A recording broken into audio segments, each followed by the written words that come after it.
Muy buenos días, jóvenes estudiantes. Quiero darles la bienvenida a este primer ciclo regular 2020 del CEPRUNAP, Centro Preuniversitario de la Universidad Nacional de la Amazonía Peruana, universidad acreditada por la SUNEDU.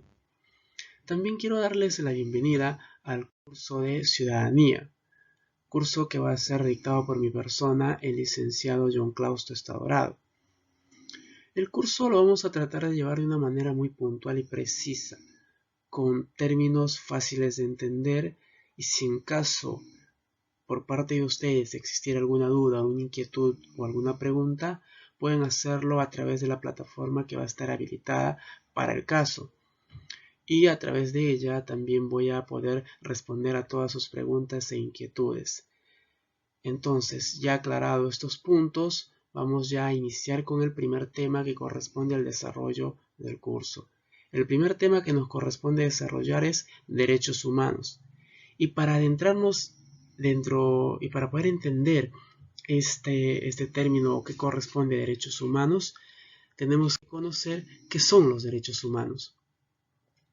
Bueno, los derechos humanos, como bien ustedes pueden observar, nos dice que son un conjunto de facultades, prerrogativas y libertades fundamentales que tiene una persona por el hecho de serlo, teniendo como fundamento la dignidad. A través de esta definición podemos entender que los derechos humanos parten como principio fundamental de la dignidad humana. ¿Pero qué es la dignidad humana? La dignidad humana es el derecho que tiene cada ser humano de ser respetado, valorado como ser individual y social, con sus características y condiciones particulares, por el solo hecho de ser persona. En este caso, tenemos que respetar y valorar a las personas como seres individuales. Todos somos seres únicos y por consiguiente se tiene que respetar nuestros derechos y prevalecer el derecho fundamental, que es el derecho a la dignidad. Todo ser humano tiene derecho a la dignidad y por consiguiente, tanto para los derechos humanos como para nuestra Constitución, que parte de los derechos humanos, el principio fundamental que se debe de respetar es la dignidad humana. Entonces, ya tenemos la definición de qué es un derecho humano o qué son los derechos humanos. Son un conjunto de facultades, prerrogativas y libertades fundamentales que tiene la persona por el único hecho de serlo. ¿Está bien? Entonces, esta es la definición de derechos humanos. Ahora pasamos a lo que corresponde a las distintas posiciones con respecto al origen, porque tenemos que saber de dónde surge el derecho y qué es el derecho en base a sus orígenes, de dónde viene ya la denominación de derecho. Entonces, existen dos posiciones por las cuales se le puede atribuir al derecho como tal. Existe la posición jus naturalista y la posición jus positivista. Jus, que viene del latín derecho y que significa derecho natural, por consiguiente, y derecho positivo. Entonces, ¿qué entendemos por jus naturalista o jus naturalismo? El jus naturalismo es una corriente o de pensamiento que se basa en la idea de que los derechos y las normas tienen su origen natural y son inherentes al ser humano. ¿Qué quiere decir esto? Inherentes. Quiere decir que nosotros ya nacemos con este derecho. Según esta posición naturalista o esta posición jus naturalista de origen del derecho, nos dice que nosotros ya nacemos con ese derecho. Y esto se basa a los principios que están mencionados a través de la corriente jus naturalista. Entonces, podríamos decir que esta corriente jus naturalista prima el derecho, también el derecho a la costumbre. Las costumbres, la moral y todo lo demás que forman parte de este derecho natural. Luego tenemos la corriente jus positivista o el jus positivismo, que nos dice que es una corriente de pensamiento que se sustenta en la separación entre la moral y el derecho. Desde este punto de vista, solo existen normas creadas por el hombre y mediadas por el Estado. ¿Qué nos quiere dar a entender esta corriente o pensamiento o posición positivista. Que el derecho positivo es el creado por el hombre y que es mediado por el Estado. ¿Qué quiere decir? Que es regulado por el Estado. El Estado debe cumplir y hacer cumplir el derecho, la norma, lo que está establecido y ha sido creado por el hombre. A diferencia del derecho natural, que no es creado por el hombre, sino que ya existe, que ya lo tienes por el mismo hecho de ser un ser humano. Son derechos inherentes. Estos dos pensamientos o dos posiciones son las que vinculan o se vinculan más al derecho, enfocado en el origen. Dice la posición justnaturalista que el derecho natural ya nace con el ser humano, pero el derecho justpositivista nace del ser humano, o sea, es creada por el hombre. Esas son las dos posiciones más usadas dentro del derecho. Luego pasamos a los antecedentes de los derechos humanos. Si bien ya sabemos qué son derechos y de dónde surgen, cuál es su origen, ahora tenemos que centrarnos en lo que corresponde a los derechos humanos. Los derechos humanos tienen unos antecedentes fundamentales que hemos mencionado aquí. Por ejemplo, tenemos como primer antecedente la Declaración de Independencia de los Estados Unidos. Esta Declaración de Independencia nos da las bases para ir creando la Declaración Universal de Derechos Humanos.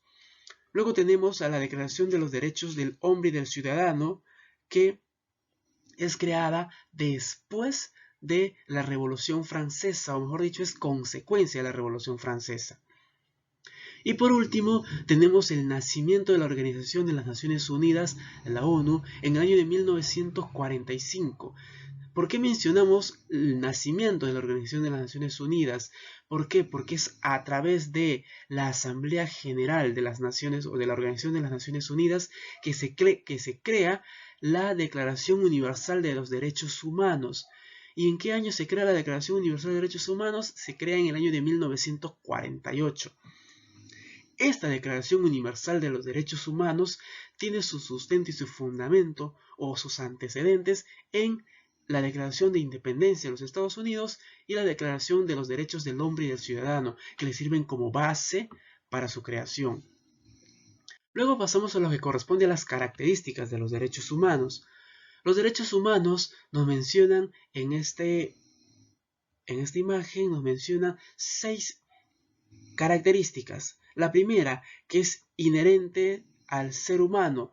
Ya habíamos mencionado hace un momento cuando estábamos hablando del justnaturalismo, ¿qué significa inherente? Inherente quiere decir que nacemos con ellos. Y aquí nos dice que es inherente al ser humano porque todas las personas nacemos con derecho. Esos derechos nos pertenecen desde el momento que nacemos. Luego está la siguiente característica que nos dice que son universales. ¿Por qué? Porque todas las personas tenemos los mismos derechos. Nosotros aquí, en el lugar donde vivimos, tenemos nuestros derechos humanos. También todas las personas que viven al otro lado del mundo también tienen derechos humanos y son los mismos, tanto aquí como en ese lugar. ¿Está bien? A eso se refiere con la característica de universales. Luego tenemos los derechos universales como característica indivisible.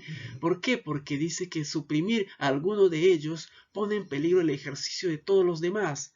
No podemos suprimir ningún derecho, porque al suprimir un derecho estaríamos anulando tal vez todos los demás derechos o pondríamos en peligro los demás derechos. Entonces no podemos dividir los derechos humanos.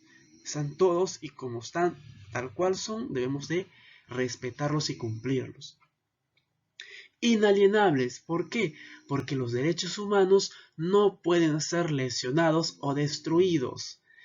Todos los derechos se van a cumplir tal cual están establecidos. No puedo decir que a mí me gusta este derecho, yo lo voy a cumplir, al otro derecho no, porque no me gusta o simplemente no me parece que no debo cumplirlo. O sea, es inalienable y por consiguiente no puedes lesionarlos o destruirlos. Es obligatorio, ¿por qué? Porque deben ser respetados por todas las personas y el Estado. Nadie, ninguna persona, ni el Estado mismo puede infringir tus derechos, tienen que ser respetados. Y el fin supremo del Estado es hacer respetar los derechos del ciudadano, de la persona, del ser humano. Por consiguiente, tienen que ser respetados por todos. Son continuos y obligatorios. ¿Por qué son continuos y obligatorios? Porque no terminan. Nos acompañan durante toda la vida, tenemos derecho desde que nacemos hasta que morimos, e incluso antes de nacer, desde el mismo hecho de ser concebidos, ya tenemos derechos. Tenemos los mismos derechos antes de nacer y después de nacer. Estos derechos nos acompañan desde ese momento hasta la muerte.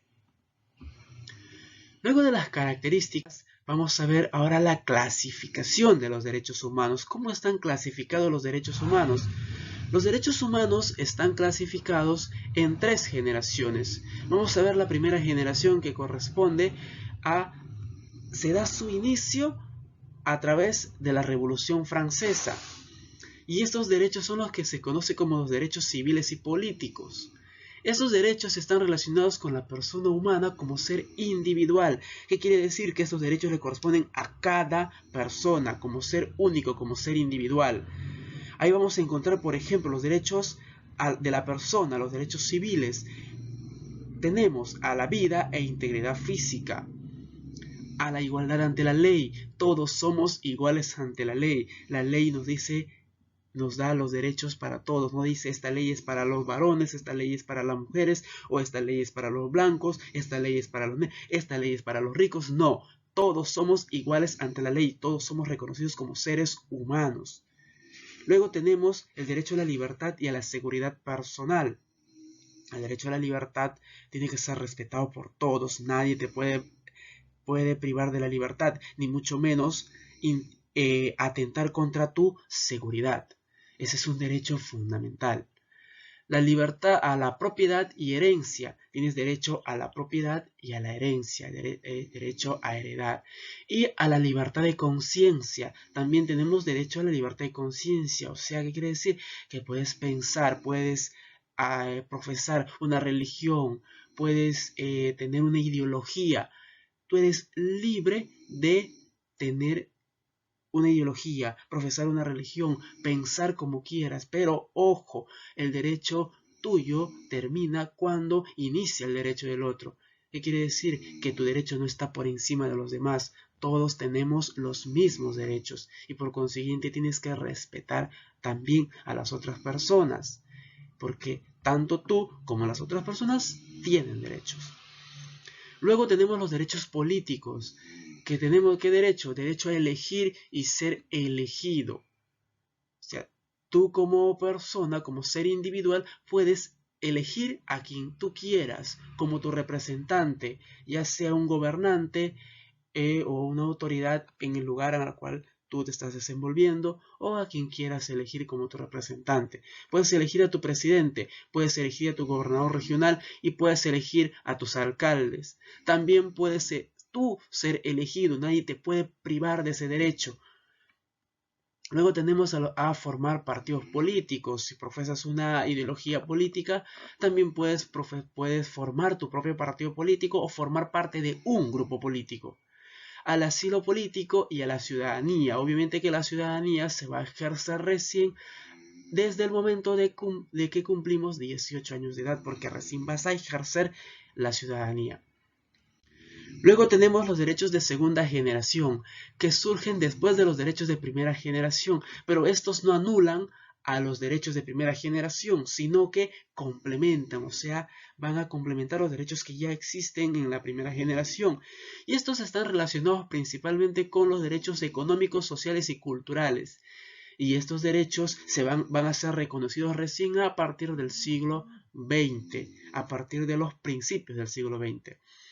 Los derechos económicos tenemos, por ejemplo, el derecho al trabajo, a las 8 horas laborales, a las remuneraciones justas y equitativas, a la huelga, a la sindicación y a la negociación colectiva. O sea, todos estos derechos son reconocidos como derechos económicos y son nuestros derechos humanos. Tenemos derecho a trabajar, nadie te puede prohibir. Nadie te puede hacer trabajar más de 8 horas. Y si así fuera, tú tienes derecho a reclamar tu derecho a las horas extras. Las remuneraciones justas de acuerdo al trabajo que realizas y equitativas, obviamente, teniendo en cuenta el trabajo que realizas y las demás circunstancias en las que te encuentras. A la huelga para hacer respetar tus derechos y a la sindicación y negociación colectiva. Luego tenemos los derechos sociales, que son lo que se reconocen como el derecho a la seguridad social, a la salud y a las pensiones. A la seguridad social, el derecho a la salud y el derecho a las pensiones cuando ya cumples un tiempo de servicio como profesional, como trabajador ya sea del Estado o de una institución privada. Luego tenemos a los derechos culturales, que son el derecho a la educación, a la gratuidad de la enseñanza y a la cultura en todas sus manifestaciones. Tengo derecho a la educación, obviamente que tengo derecho a educarme, a acceder a ella. Tengo derecho a la gratuidad de la enseñanza. Ese derecho tengo y ese derecho tiene que brindarme el Estado. Y también puedo elegir, obviamente, a la cultura y a todas sus manifestaciones. Tengo derecho a profesar mi cultura, a expresarlo libremente sin temor a ser reprimido. Esos son los derechos culturales que reconoce los derechos de segunda generación. En los derechos de segunda generación tenemos los derechos económicos, sociales y culturales. Luego pasamos a lo que corresponde a la clasificación última de los derechos humanos, que son los derechos de tercera generación. Tenemos lo que son los llamados derechos de solidaridad. Esto está referido principalmente a los derechos colectivos. Y estos surgen recién en nuestro tiempo. Ha surgido hace muy poco. Ahí vamos a encontrar, por ejemplo, el derecho a la armonía y a la paz, derecho a la protección del medio ambiente y el derecho a beneficiarse del patrimonio común de la humanidad. Yo tengo el derecho, así como ustedes, así como todos, tenemos el derecho a beneficiarnos del patrimonio común de la humanidad. Tenemos derecho a vivir en un ambiente sano, a la protección de nuestro medio ambiente. Tenemos derecho a la armonía, a vivir en un ambiente armonioso, sin conflictos, y tenemos derecho a la paz. Esos derechos son los que están indicados en los derechos de tercera generación. Entonces, a raíz de todo esto, ya podemos decir entonces que los derechos humanos nos pertenecen a todos. Así como les había mencionado con anterioridad, los derechos lo tienen desde el momento antes de nacer hasta la muerte. Son inherentes. Nadie puede infringir tu derecho. Bueno, chicos, esto sería todo por hoy. Quiero agradecerles por su atención y nos vemos la próxima clase. Muchísimas gracias.